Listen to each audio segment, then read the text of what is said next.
Okay, so I hope my screen is visible to you guys. Yes, sir. Okay, today we are going to start out with our new topic, and this topic is called as derived databases. Okay, so in this topic we would consider Interpro and its constituent databases as a model example to study these derived databases. Okay, so first let me tell you what is the difference between derived databases and primary databases. In fact, you have already learned one of the derived databases when Desai sir taught you about this Uniprot KB. Okay, Uniprot KB हो गया है ना अपना? Yes, sir. Okay, that is one of the derived databases. So now I think after this lecture you would be able to join the dots in order to make sure how things fit in very well.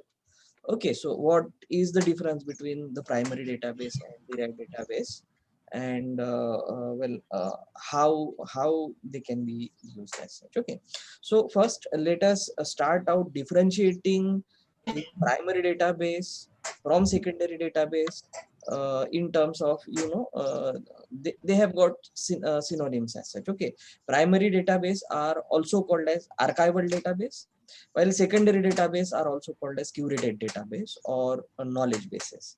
Okay, so the primary difference is that what is the source of data in this primary database and secondary databases. Okay, so in case of primary databases, the source of data comes from direct submission of experimentally derived data from researchers. While in case of a secondary database, the source of data is usually the results of analysis. It can be obtained from the literature research and interpretation of the data. And the data that is present in secondary database is often from primary databases. Okay, so in this way, you can also consider your reference sequence database also a secondary database.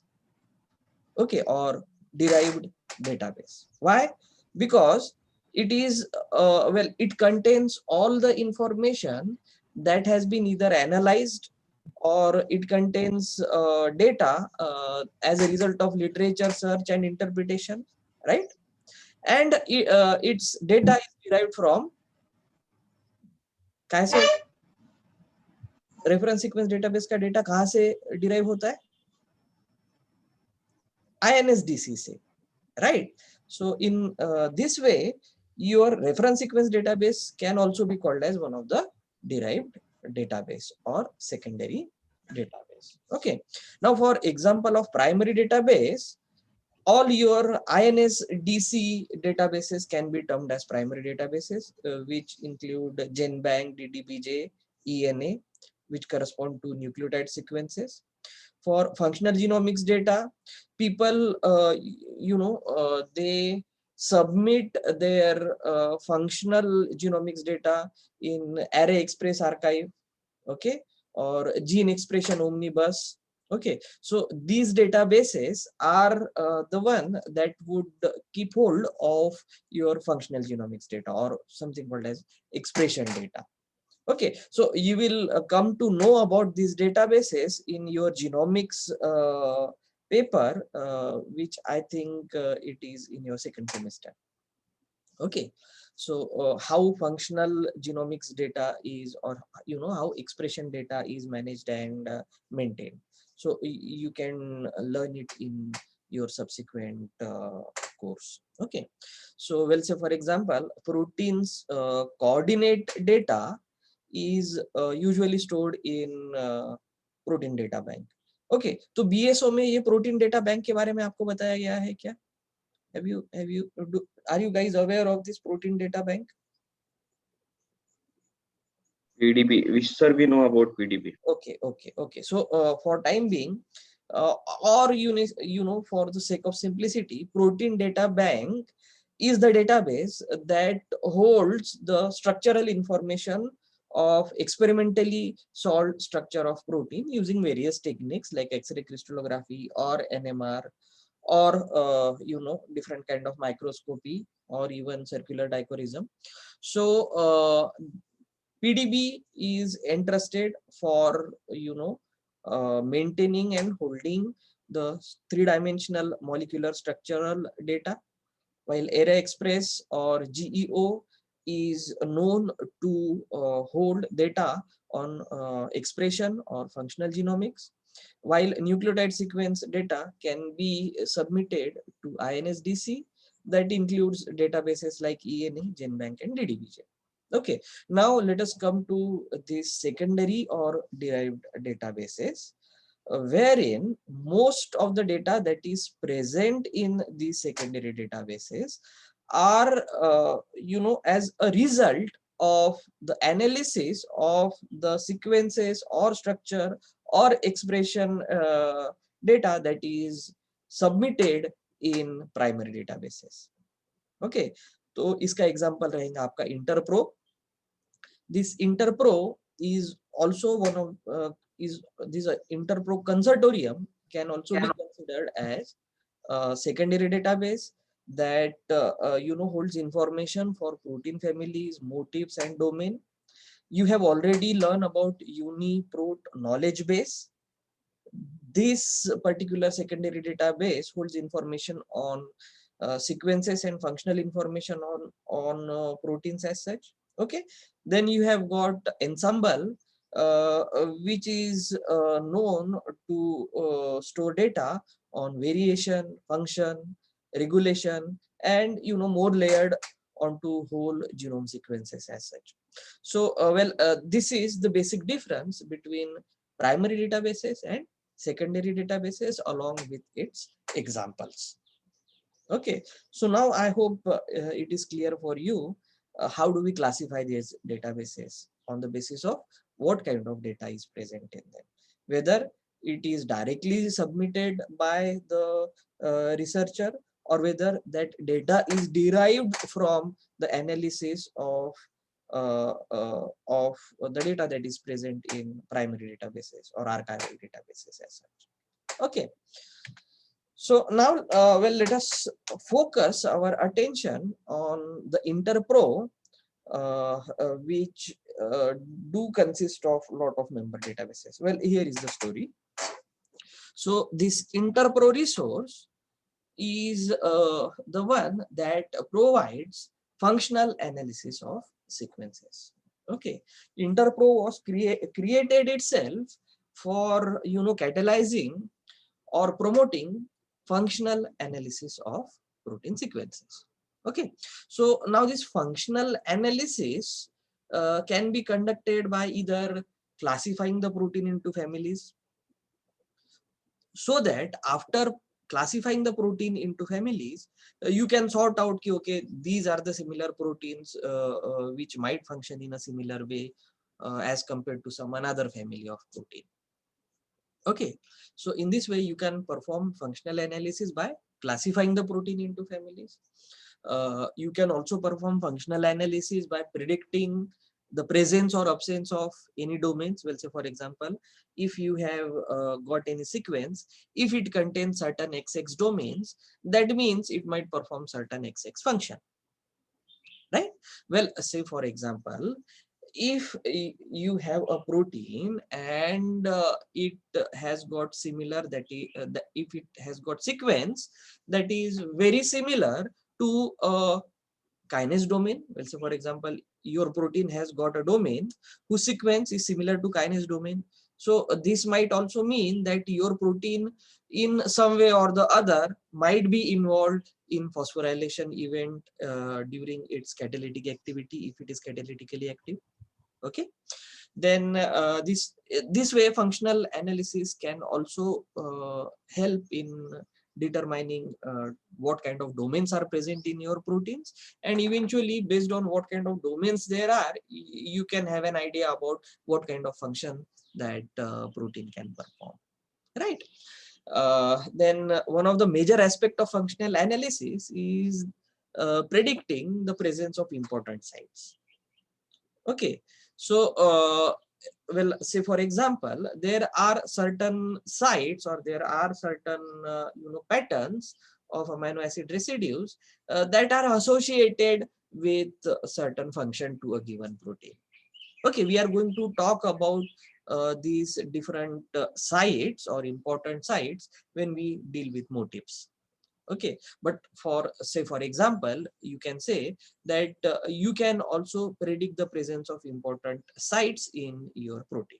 So this is also one of the aspect of performing functional analysis.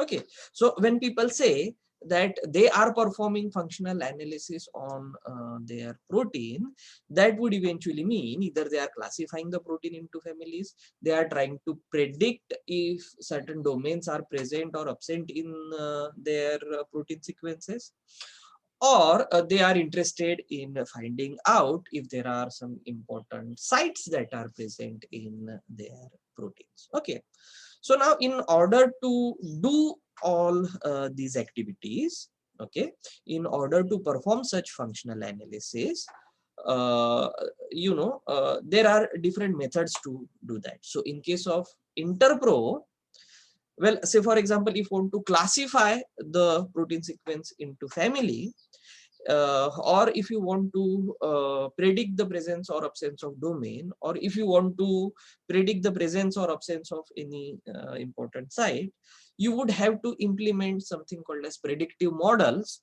to do these functional analysis.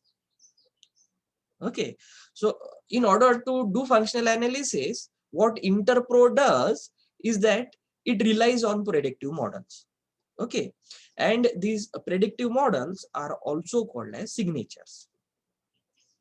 So bacha log, in short, it is the signatures or the predictive models that are implemented on this interpro that would enable this particular resource to perform the functional analysis.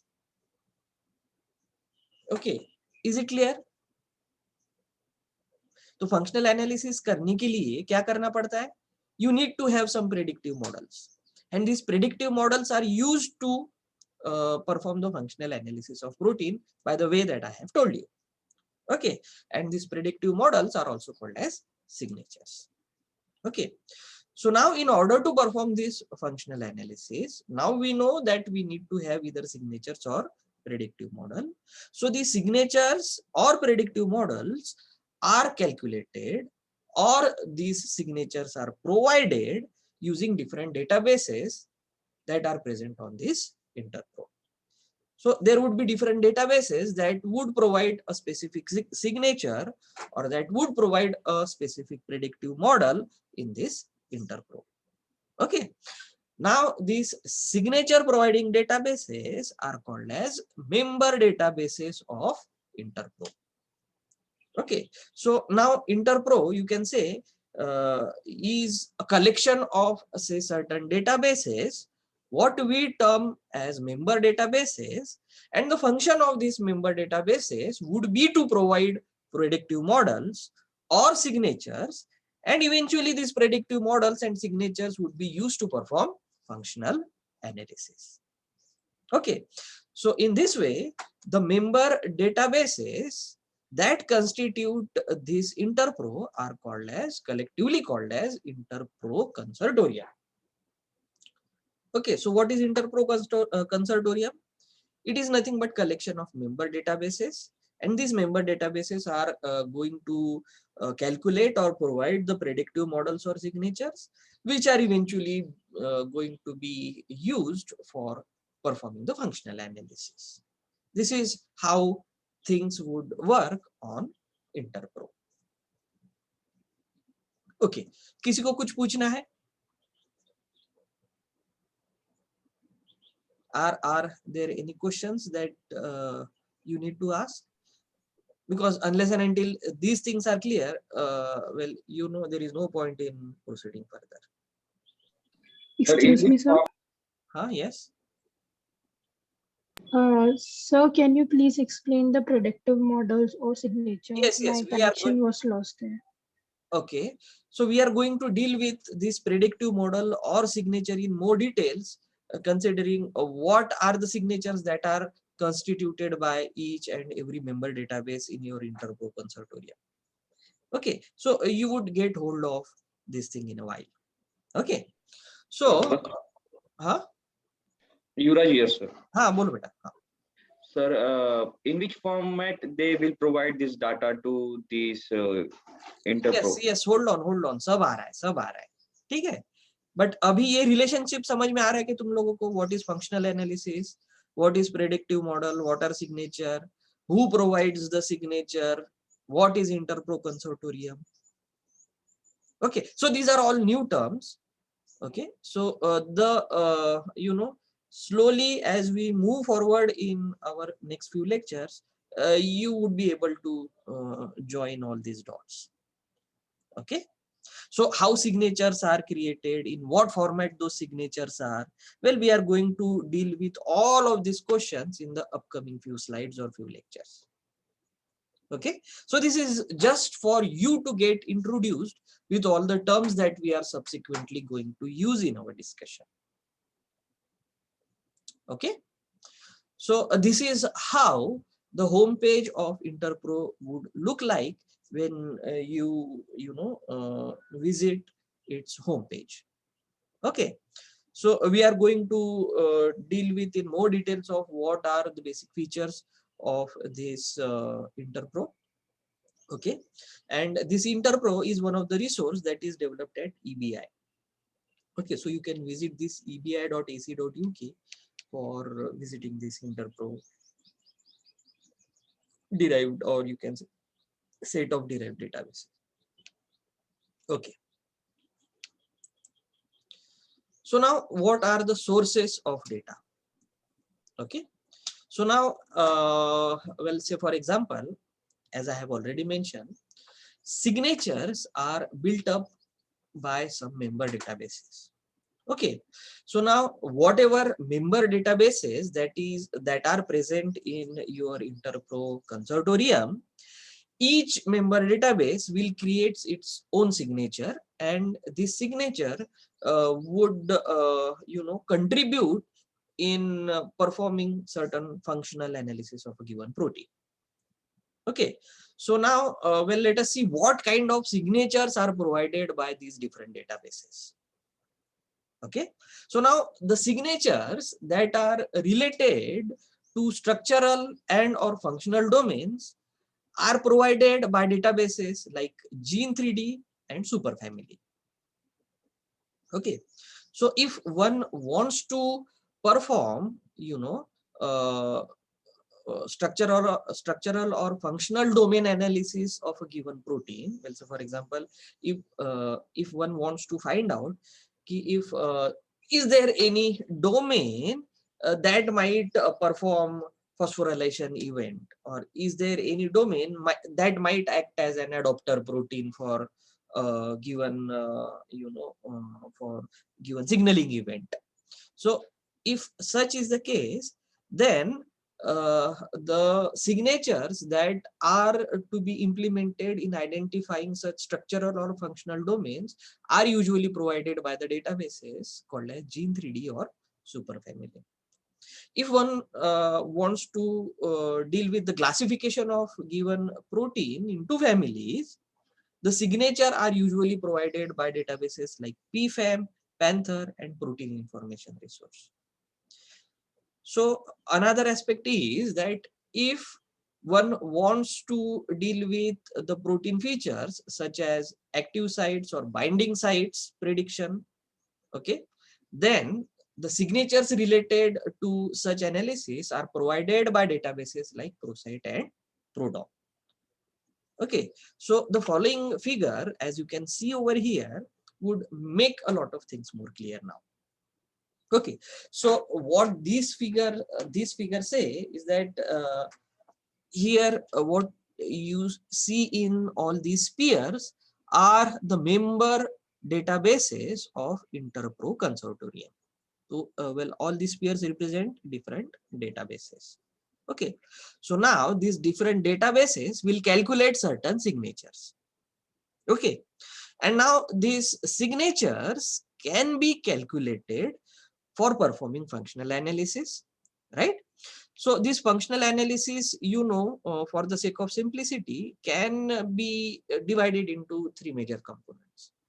So if one is interested in identifying protein feature sites, then the signature for identifying proteins feature site are provided by this database called as ProSite, and this ProSite databases uses patterns as signature construction method.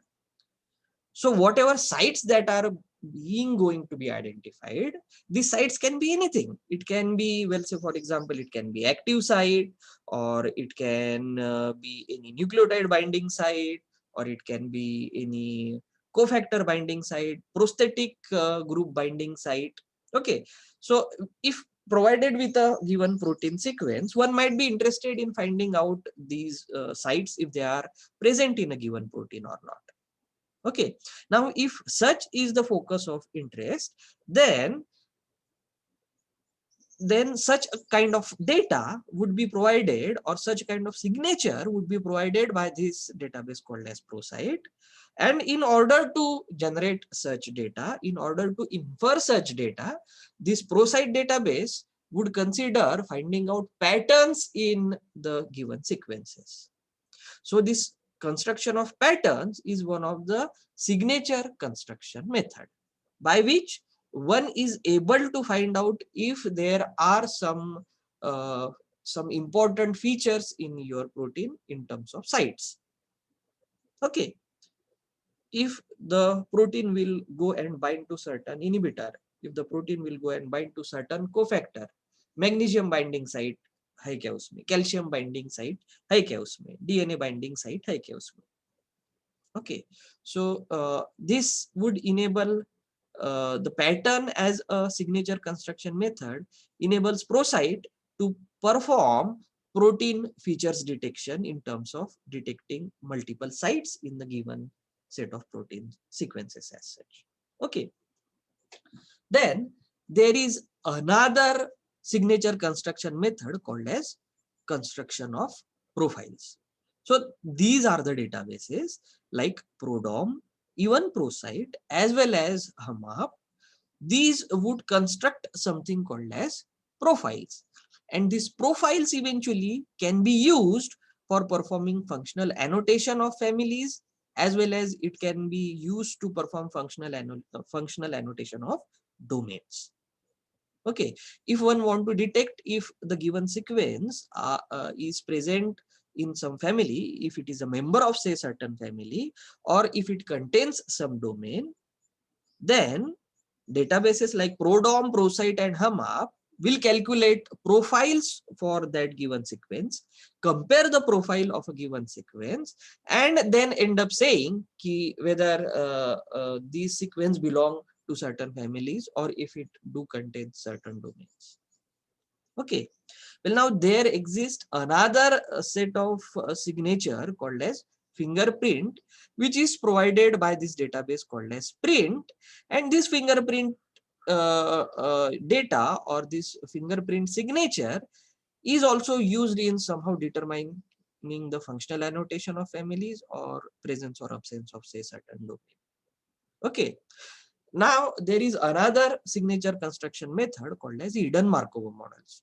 Okay, now this might be the term that are you guys aware of what are hidden Markov models?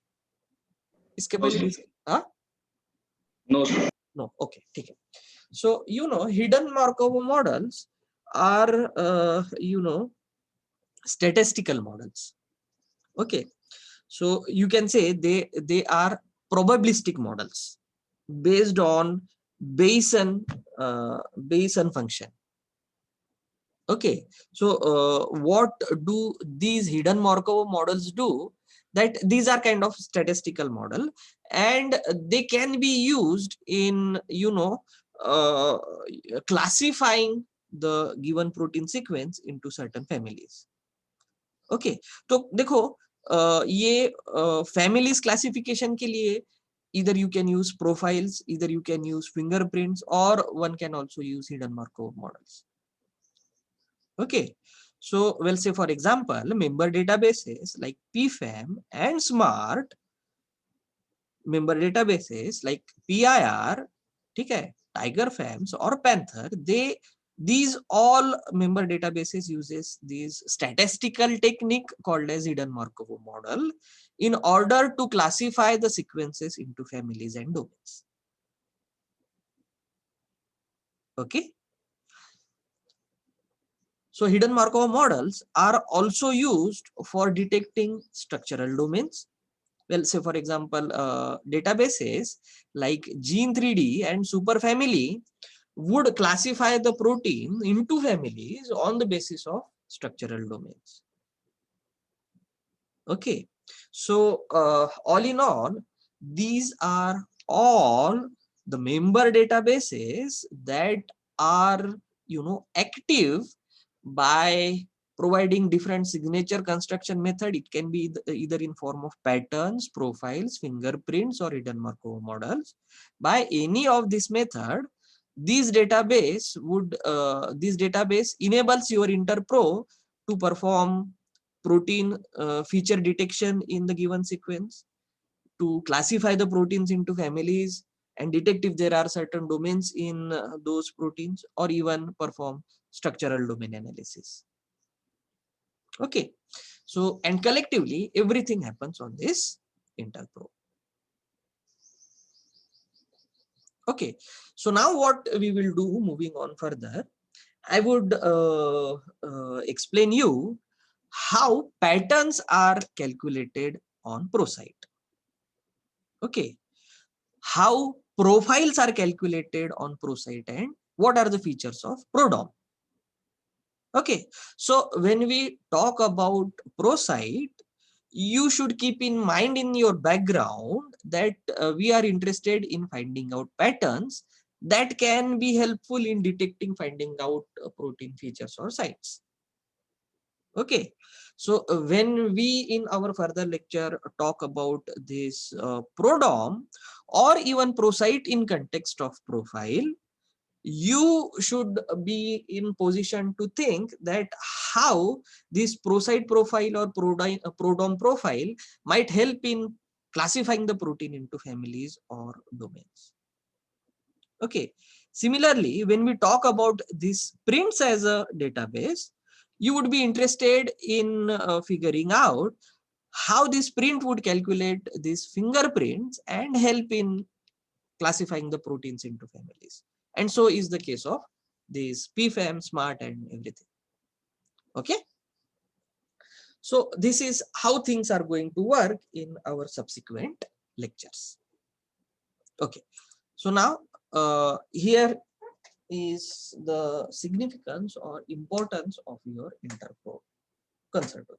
Okay, so it is due to this interpro conservatorium that we are able to reduce the redundancy while we search into databases. Okay, so this interpro simplifies the protein sequence analysis. Interpro is the factor that unites the strength of all the member databases that would capitalize on their individual strength. If there was no interpro, you would have to keep track of each and every member database and know what are its strength and limitation for performing such functional analysis. But due to this interpro, it became possible that at a single location, or you can say at a convenient searchable single location, you can capitalize the strength of each and every member database at once. Okay, and eventually this makes interpro a very powerful resource for performing sequence analysis in terms of function as well as its structures. Okay,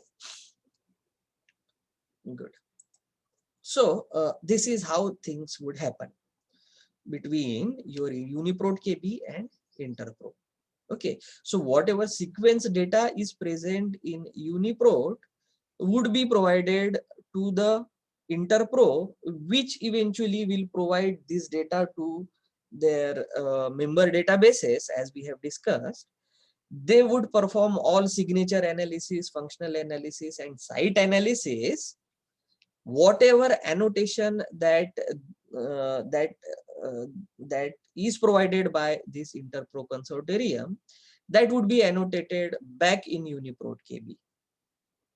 Okay, and as a user, you can browse both UniProt KB as well as Interpro.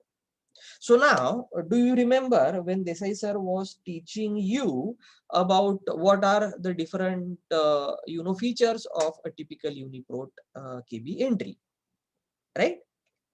There was a graph which shows what kind of sites are there in your protein. Okay, there was a section in your UniProt KB entry which specifically listed the active sites. तो वो सारा data UniProt KB में कहाँ से आता है?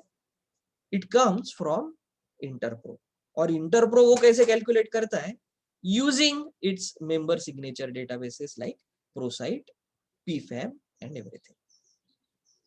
Okay, so this is how all these things are interconnected with each other.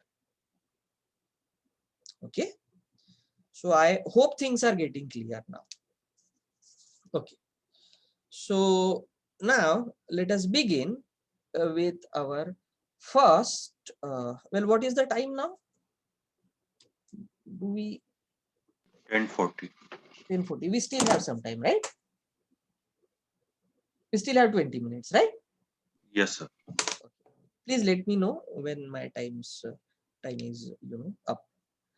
Okay, so well, let us talk about the very first signature providing database, which is quite very simple to understand. That is why I'm taking it for the first time. Okay, so well, let us talk about this ProSite.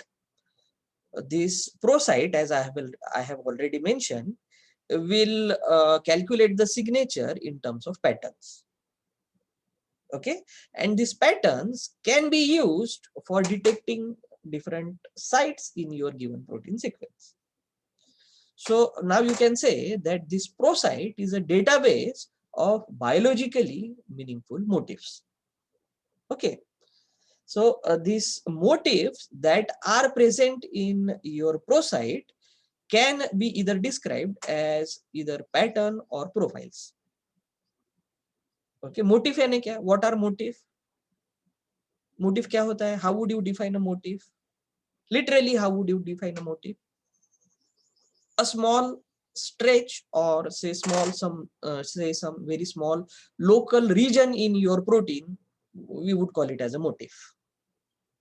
Okay, and whatever small region that is present in your motif, this small region can be an active site which might correspond to a few residue, right? This can be a stretch of amino acid residues that would recognize binding of say some ADP or ATP or PLP or biotin. Okay, so well, say for example, some functionally important small region of your protein are called as motifs. Okay, and in order to mathematically describe these motifs, we can construct either patterns or we can construct either profiles. Okay, तो motive, patterns और profile के बीच में relationship समझ में आ गया? I hope I have cleared it. Okay, so whatever patterns or profiles that are created to describe this motif, well, these patterns and profiles are useful. You can say it can be used as a tool to identify short and well conserved regions in your protein. Well, these regions can be in terms of catalytic site. It can be in terms of binding site. Binding site यानी क्या? The place in your protein where prosthetic group might go and attach. So this prosthetic group can be in form of heme. Okay, तो heme क्या करता है? Well, say for example, in case of hemoglobin, heme is a prosthetic group that is involved in, you know, oxygen transfer. Okay. This prosthetic group attachment can be either in the form of attachment of this pyridoxal phosphate, okay, or what we call it as PLP. PLP, as you know, can act as a coenzyme in all transamination reaction. Okay, so this prosthetic group can be in the form of biotin, as we know that biotin assist in various metabolic reactions that are involved in the transfer of carbon dioxide. Okay, so if such prosthetic group goes and binds to say certain protein, then there are usually certain sequences or small short stretches of protein, stretches of amino acid residue in your protein that would enable that protein to recognize this prosthetic group so that it can attach it at a particular location in your protein. Okay, so that is what we call it as binding sites. Okay, so well, say for example, uh, uh, uh, well, so for example, there are specific amino acid residues that are involved in binding of metal ion. Okay, so well, say for example, none of the polymerase would work without they bind to magnesium ions. Okay, as you know that metal ion magnesium is very important for performing such polymerase activity. Okay, now cysteines are involved in disulfide bonds, right? That would keep hold of different domains in their respective orientation. Or disulfide bond are also present for attaching two different chains of a given protein together. Okay, then there are specific sites for post translational modification, right? Well, say for example, phosphate group are known to bind to you know, either serine, okay, or threonine. Okay, so so there are specific serine and threonines. It has got their own OH group to where your phosphate group might go and bind, right? So there might be regions in your protein that are involved in binding molecules like ATP or ADP, GDP or GTP, calcium, or even DNA, or even another proteins for protein-protein interaction. Therefore, all these small region in your proteins, well, these can be identified in terms of patterns or profiles.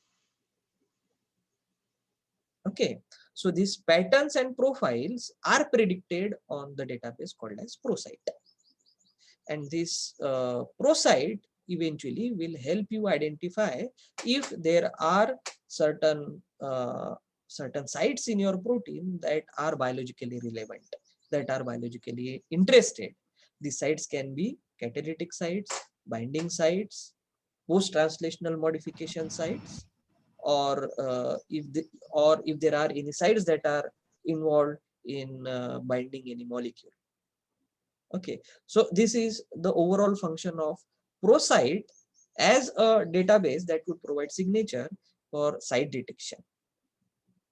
Okay, and this information of site is present in your UniProt KB. Okay, so now let us talk about motifs. Okay, so motif मैंने क्या बताया था in my previous few slides, that motifs are typically a small stretch of amino acid residues. Okay, and this small stretch can encompass from say some 10 to 20 amino acid residue in length, and these motifs are important to the biological function of a given group of proteins. Okay, so now since they are important in maintaining the function of say certain protein, naturally these motifs are found to be conserved both in structure as well as sequence throughout the evolutionary history of that protein. Okay, well, say for example, over here, I am kind of showing you this figure in which the upper portion, that is the A panel of this figure, There is a tool called as scan prosite tool, which used to allow your prosite to visualize the prosite patterns or prosite motifs on three-dimensional structures. Okay, so now I am not sure if this scan prosite tool is still functional or not. Okay, but I would let you explore if this scan prosite tool is still present there. Okay, तो ये scan prosite tool क्या करता है? It would allow visualization of different prosite motifs that has been detected on say certain structure. Okay, so what you see over here is the structure with PDB ID 1A46, and this PDB ID correspond to a serine protease trypsin domain of human prothrombin molecule. Okay, so over here what you can see is the active site signature that is provided by prosite. Okay, so now this signature that is provided by prosite are shown in this dark region. So these you can map these signatures onto the structure as such. Okay, ये जो dark दिख रहे, these are all three sites that are detected by your prosite. Okay, and these signature, or we'll say for example this particular motif shows that what residues are involved in the catalytic mechanism. Okay, तो यहाँ पर तीन sites detect किए हैं in this particular motif. Okay, so this first site that is shown here by first correspond to the histidine in the active site. Okay, this second site that is shown over here is nothing but the aspartate that is present in its active site, and the third which corresponds to the serine that is present in active site. Now you know that if it is a, protease, a trypsin protease, then it must have all these three residue in order to perform its catalytic activity. Okay, and each and every site in your prosite would be given certain identifier. Okay, so now the close proximity between the residues that are involved in the catalytic mechanism are clearly visible through this motif onto this structure. Okay, so this is the power of identifying patterns mapped to those motifs that would eventually lead you in determining whether certain functionally important sites are present in your protein or not. Okay, so जो नीचे बताया गया है in your panel B is a hypothetical pattern that can be identified by analyzing multiple motifs. Okay, so what do this particular pattern say? This pattern says that it is a pattern which is present on the end terminal of a sequence. Okay, and this end terminal of sequence this pattern can be translated as on the end terminal there is methionine, which is indicated by over here. Okay, then you have got X, which might indicate any residue, followed by glycine. Then there is set of three residues which can be any residues. Okay, it is to be followed by well, say for example a stretch of either isoleucine or valine twice. Now there can be any two residues after either isoleucine or valine which can be represented twice. Okay, and something at this particular position in your pattern, it can be any residue but for phenylalanine, tryptophan or tyrosine. Okay, now if there is any mismatch that might occur at any one of these position, the pattern will not usually match. Okay, so patterns are usually detected in such motifs and they are described. Well, now I will go into more details of what are the rules of detecting such patterns. Okay, so here is how protein, or you can say prosite patterns, are to be translated.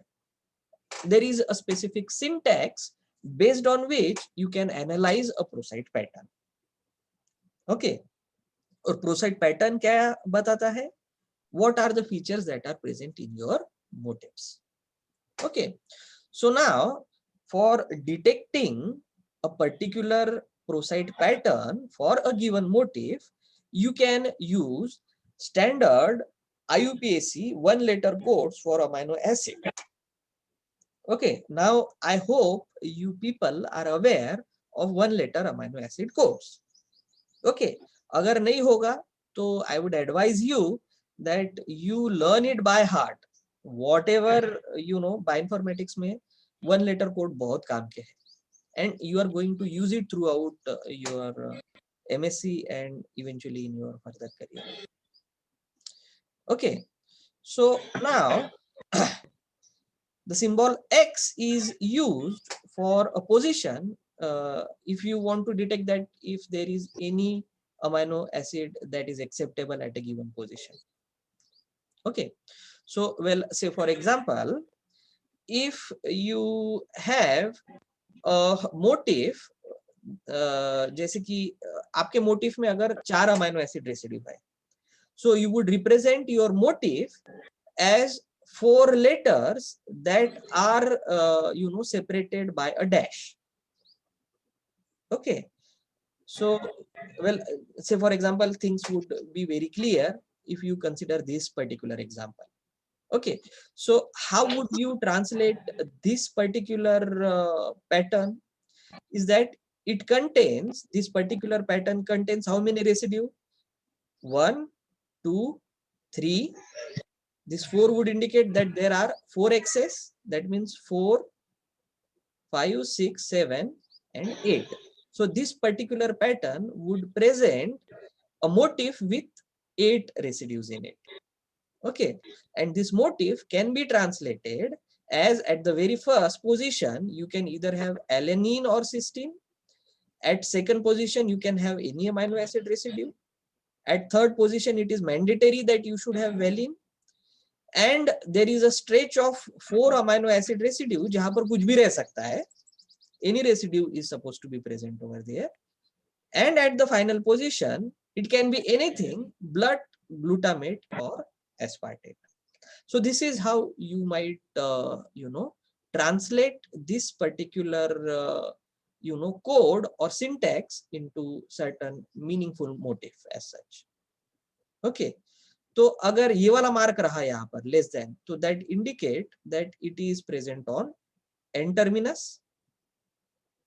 Okay, so अगर यहाँ पर round bracket में है, okay, so it might indicate that there can be either any residue present or absent.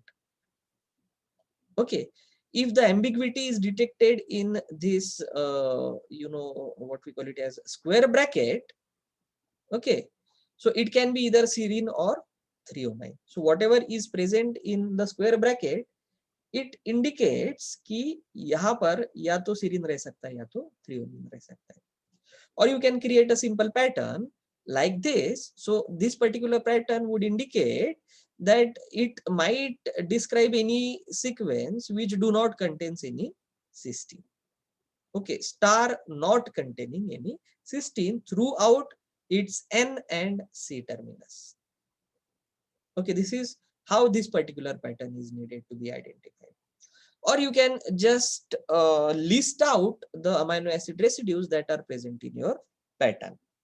Okay, so अगर ऐसा वाला motif होगा तो इसका मतलब क्या है कि this pattern describe all sequences which contain this particular sequence, subsequence. Okay, so this is how you describe the prosite sequence or prosite pattern syntax using either square bracket, curly bracket, XS, and round bracket, and the numbers that are associated inside them. Okay, so well, maybe we would talk about this limitation of using prosite pattern in our next lecture. Okay, I think this much would be enough for you today. Okay. Excuse me, sir. हाँ, बोलो बेटा. Sir, Shruti Yes. Yes, Shruti, you are not audible. Sir, actually I joined late, so I missed the attendance part. Okay, okay, okay. I will mark that. Okay, I'm stopping the recording now.